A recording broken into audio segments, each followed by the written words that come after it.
Bismillahirrahmanirrahim. Assalamualaikum warahmatullahi wabarakatuh dan salam sejahtera. Okay, hari ini saya nak kongsi lagi satu ilmu yang mudah untuk cikgu praktikan. Mungkin ilmu ni berguna untuk admin lah, admin yang akan proses data di mana guru-guru ni mungkin akan sukar untuk proses data sebab mungkin ada dalam kalangan kita ni yang pukul 12 baru nak scan ID. Macam tu tak boleh lah.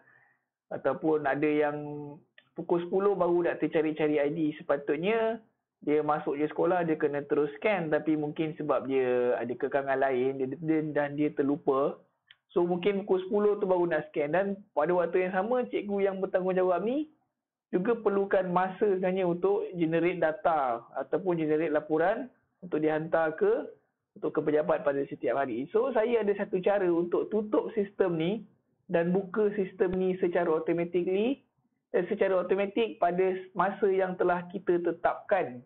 Okay, sebagai contoh, saya buat sistem ni, sistem kehadiran. Sistem kehadiran ni dia akan berfungsi pada pukul 6.30 pagi hingga 1.30 petang pada hari persekolahan sahaja. Cikgu. Cikgu mungkin boleh ubah suai. Cikgu boleh letak pukul 6 suku ke, pukul 6 pagi ke, terpulang kepada cikgu. Ataupun cikgu nak tutup awal sikit, pukul 10. Katalah cikgu nak tutup pukul 10 supaya waktu rehat nanti cikgu boleh jalan data. So, terpulang kepada cikgu. Saya tutup pukul 1.30 sebab saya ada masa yang panjang balik tu untuk saya generate data. So macam mana cara dia cikgu-cikgu? Caranya mudah. Caranya cukup mudah. Saya akan bagi link dekat description bawah ni. Cikgu jangan risau. Saya akan bagi link. Yang pertama sekali, cikgu mestilah ada extension ini. Cikgu mesti ada extension ini. Nama extension ini adalah Email Notification for Google Form. Yang dibawakan khas daripada Digital Inspiration. Cikgu mesti install lah. So, saya dah install. So, tak ada masalah untuk benda ni lah. Saya dah install. Bila saya dah install, dia keluar perkataan install lah. Kalau belum install, keluar perkataan install. So kalau kita dah install, tak ada masalah. Cikgu boleh tutup dan cikgu boleh pergi kepada form yang cikgu nak buat tu lah. Ini contoh yang kosong lah, yang saya belum set apa-apa lagi. Ini untuk pelawat.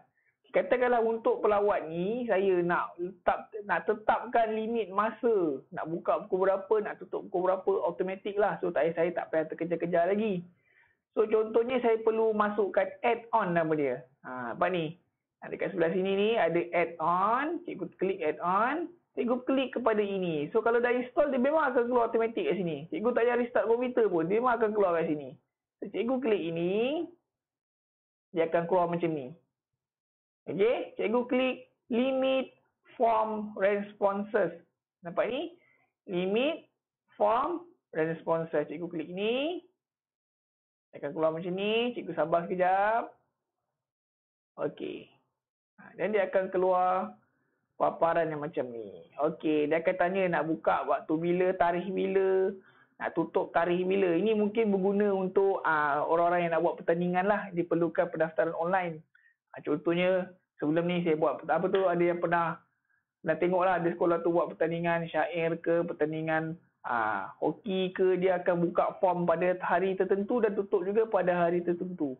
Ataupun dia nak tutup selepas beberapa ribu entry. Katanya dia limit dia 100 penyertaan saja. So lepas 100 form ditutup. So sekarang ni kita nak buka open form recurring schedule. Maksudnya kita ikut jadual kita. Kita enable, katakanlah kita enable setiap hari persekolahan. So Senin, Selasa, Rabu, Khamis, Jumaat. Dari pukul berapa? Katakanlah cikgu nak cikgu nak start awal, katalah pukul 6 pagi. So, pukul 6 pagi lah cikgu set. Maafkan saya. Pukul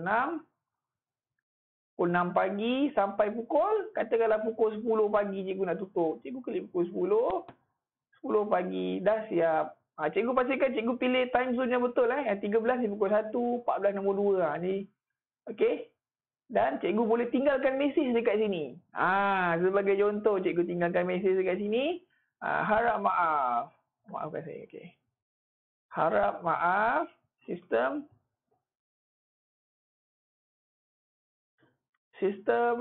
e-pelawat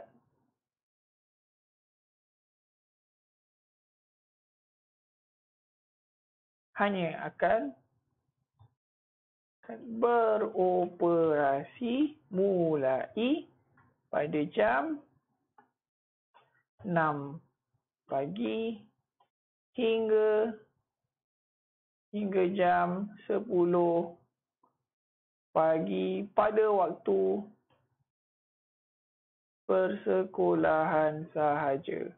Dan cikgu boleh tekan save untuk cikgu dapatkan paparan yang macam mula-mula saya tunjuk tadi. Itu saja cikgu. So saya tak tekan save lah sebab ni pelawat bila masa je orang datang melawat, betul tak?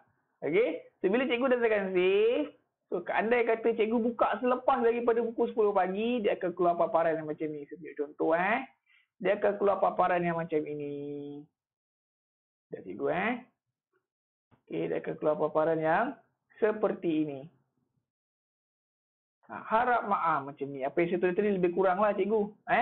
Okey, itu saja tutorial saya hari ini untuk memudahkan cikgu-cikgu yang bekerja untuk generate data laporan ni. Kadang dia ada kekangan juga. Bila time dia nak buat tu lah dia tengok data tak cukup. Adalah tu kawan-kawan kita yang mungkin tak scan lagi. So kita boleh mudahkan lagi kerja kita dan disiplinkan lagi rakan-rakan kita yang tak scan lagi tu walaupun dah pukul 12, pukul 11 tak scan ni kan. So inilah caranya untuk kita atasi masalah kita. Okey, sekian saja. Okey, terima kasih.